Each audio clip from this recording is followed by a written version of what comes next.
पूज्य भाव विजय जी महाराज साहेब को अंतरिक्ष जी पार्श्वनाथ भगवान का इतिहास पता चला। दूसरे दिन सुबह होते ही पूज्य भाव विजय जी महाराज साहेब ने पद्मावती जी का आगमन और अंतरिक्ष पार्श्वनाथ परमात्मा के दर्शन का सुझाव आदि पूरा वृत्तांत गुरु भाई को बताया। धीरे धीरे पाटन के श्री संघ में व्याख्यान के माध्यम से यह बात प्रसारित हो गई। सभी लोग बहुत ही आनंदित हुए। गुरु भगवंत ने अंतरिक्ष पार्श्वनाथ परमात्मा के दर्शन हेतु विहार करने का तय कर दिया। सभी लोगों ने गुरु भगवंत के साथ जाने का तय किया और एक मंगल प्रभात गुरुदेव श्री भाव विजय जी महाराज साहिब की निष्ठा में पाटन से शिरपुर के लिए पैदल यात्रा का प्रारंभ हुआ। अनेक गांव और नगर से पैदल यात्रा करते हुए पूज्य भाव विजय जी महाराज साहिब के साथ सभी धर्मात्माओं ने अंतरिक्ष पार्श्वनाथ भगवान के दरबार में प्रवेश किया। परमात्मा की तेजस्वी प्रतिमा के दर्शन से सभी भक्तों को अत्यंत आनंद हुआ। प्रभु भक्ति में सभी भाव विभोर हुए। लेकिन तभी पूज्य भाव विजय जी महाराज साहिब को ध्यान आया कि आंखों के अंधेपन की वजह से उन्हें परमात्मा के साक्षात दर्शन नहीं हो रहे थे।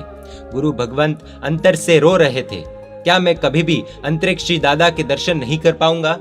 मैं अभागी हूँ, मैं बहुत पापी हूँ। हे प्रभु, मुझे क्षमा कर दो। मैं आपसे माफी चाहता हूँ। मुझे आपके दर्शन चाहिए। प्रगट प्रभावी करुणा सागर चमत्कार चूड़ामणि देवाधिष्ठित श्री अंतरिक्ष पार्श्वनाथ परमात्मा के प्रभाव से चमत्कार हुआ। भाव विजय जी महाराज साहिब की दोनों आंखों को रोशनी प्राप्त हुई। सभी के आनंद की कोई सीमा नहीं रही। सभी लोगों ने अंतरिक्ष पार्श्वनाथ परमात्मा का जय जयकार किया। पाटन से पधारे हुए गुरु भक्तों ने पैदल यात्रा का महोत्सव मनाया। वहीं रात्रि के दौरान पद्मावती जी ने भाव विजय जी महाराज साहिब को कहा, परमात्मा के प्रभाव से आपका कार्य सिद्ध हो चुका है।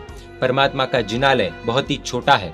दिन प्रतिदिन परमात्मा के भक्तों का आवागमन बढ़ रहा है। आप संघ को जिनालय का विस्तार करने की प्रेरणा दीजिए।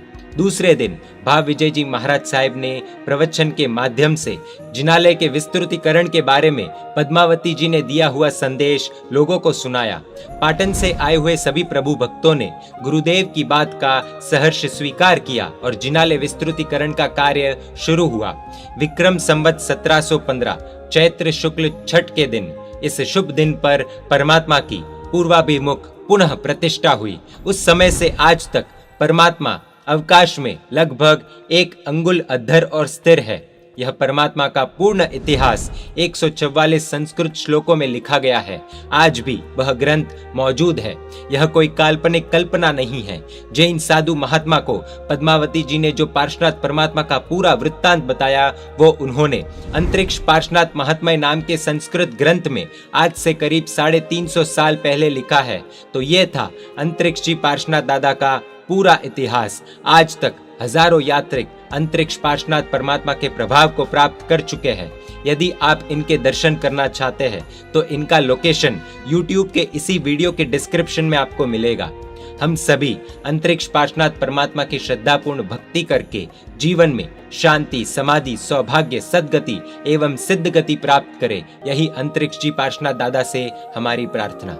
जैन मीडिया पर ऐसे वीडियोस आते रहेंगे। देखने के लिए आपको Jain media YouTube channel subscribe कर नोटिफिकेशंस के लिए बेल आइकन प्रेस करना होगा। आप हमें Facebook और Instagram पर भी फॉलो कर सकते हैं। परमात्मा के आज्ञा विरुद्ध कुछ भी कहा हो तो मिच्छामि दुक्कडम। जय जिन शासन, जय महावीर।